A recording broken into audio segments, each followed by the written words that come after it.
I have been thinking about this for years, and I want to say it carefully because it is easy to get wrong, and if I get it wrong, it will sound like I am telling you that suffering is fine. I am not saying that.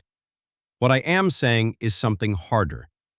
If I could go back to my 30-year-old self and give him the advice I needed most, the advice that would have saved him from the worst years of his life, he would have used it. He would have avoided the pain. He would have built a different life. And I would not recognize him. The person I would have protected him from becoming is me. The man I am proud to be. The man it took 90 years and every single one of those hard years to build. That is the thing I want to sit with you today. Because I think most of us spend enormous amounts of time and energy wishing we had been spared things that were actually making us. And I want to ask, gently but honestly, what if the thing you wish had never happened to you is the reason you are capable of the thing you are most proud of? Stay with me. I want to show you what I mean. Section 1. The setup. If I sat down with the 30-year-old version of me, I know exactly what I would have said. I would have told him, be more careful with money. Don't trust the partnership that looked too good. Leave that city earlier. Don't spend 6 years on a relationship that showed you who it was in the first year. Don't be so proud. Ask for help sooner. Stop waiting to feel ready before you begin. All of it sounds right. Every piece of it is the kind of wisdom that people put on cards and frame on walls. And every piece of it, if he had followed it, would have saved him real and serious pain. And every piece of it would have quietly removed the exact conditions that grew the most important things in him.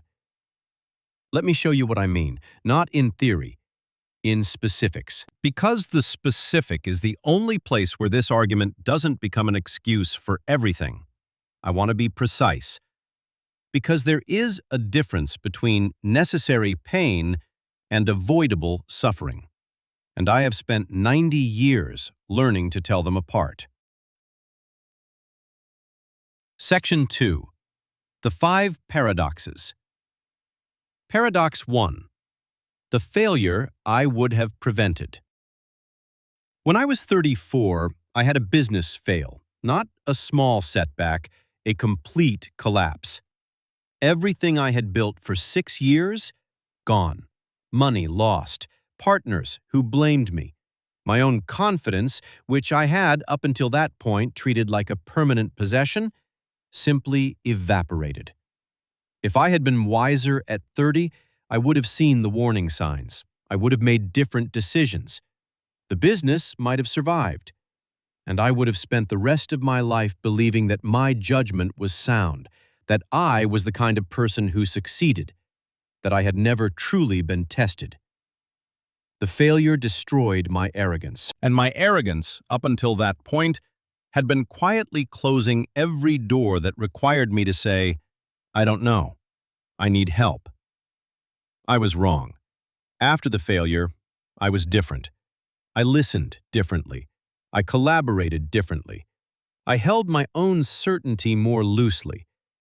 Every meaningful thing I built after 34 was built on the foundation of that humility. And that humility had one source: the failure I would have prevented. Paradox 2. The relationship I would have left sooner. I would have told him to leave her in the 2nd year. The signs were there. The incompatibility was real. We wanted fundamentally different things from life, and we both knew it, and neither of us said it. Instead, we stayed 6 years. 6 years of a relationship that was wrong in a way we could both feel, but neither of us would name. If I had left at 2 years, I would have saved us both considerable pain. I would also have left without ever understanding a particular quality in myself. Because it was in that relationship, in the difficulty of it, that I discovered what I actually valued. Not what I said I valued, not what I had been told to value, what I actually needed from another person to feel at home. You cannot discover what you truly need from a relationship inside a relationship that works easily. You only find that out inside one that doesn't. The friction is the teaching. The woman I married, my wife of 43 years, I found her at 38, and I understood her immediately. I knew what she was. I knew why she mattered. Because the 6 hard years had given me a precision I didn't have at 30. I recognized her because I had learned exactly what I was looking for. Paradox 3. The grief I would have softened. My father died when I was 41. We had a complicated relationship. There were things unsaid between us, things I had been certain we would eventually get to. We never had it. If I could give myself advice at 30, I would have said, have the conversation now. Don't wait. And that advice is right. But here is the paradox. The grief of losing him before the conversation, the unfinished nature of it, changed what I was capable of feeling. Grief that is clean is different from grief that has a question mark in it. The question mark is what stays open, and what stays open stays alive. My father's death never fully closed, and because it never closed, I never stopped thinking about what I owed the people still here. The most present version of me arrived after the loss, after the open question. The grief that I wish had been different made me more available to love than I had ever been. Paradox 4. The ambition I would have tempered. I would have told him, slow down. The work is not everything. And that is true. But the ambition of my 30s and 40s also made things.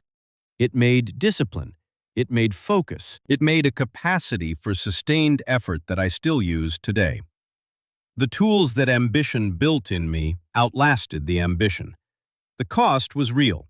I missed things. I was absent when I should have been present. But the man who would have tempered the ambition would have also tempered the discipline. You cannot surgically remove the shadow of a quality and keep the quality itself. It came as a whole thing. Paradox 5. The certainty I would have protected. When I was 30, I was certain about things.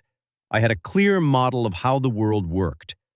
Over the next 60 years, nearly everything I was certain about was complicated. Some of it was dismantled entirely. If I had protected that young man from experiences that shook his certainties, he would have been more comfortable. He would also have been less wise. Wisdom is not the accumulation of correct beliefs. It is what remains after your incorrect beliefs have been taken from you. You cannot think your way to it. You can only live your way to it. And living your way to it requires being wrong about things that matter to you. Section 3. The complication. I want to stop here and say something important.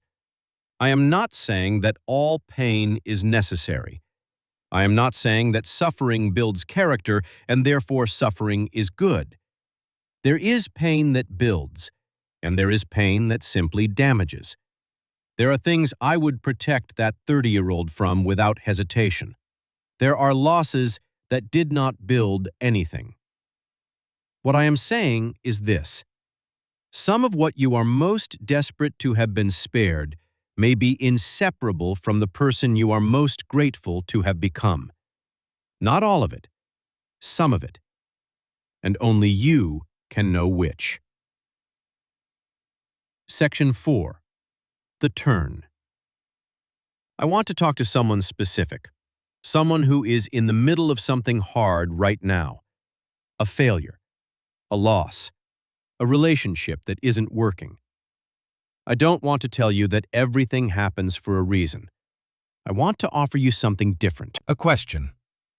What if the version of you that survives this, not despite it but through it, is more capable, more honest, more present than the version of you that would have been spared it?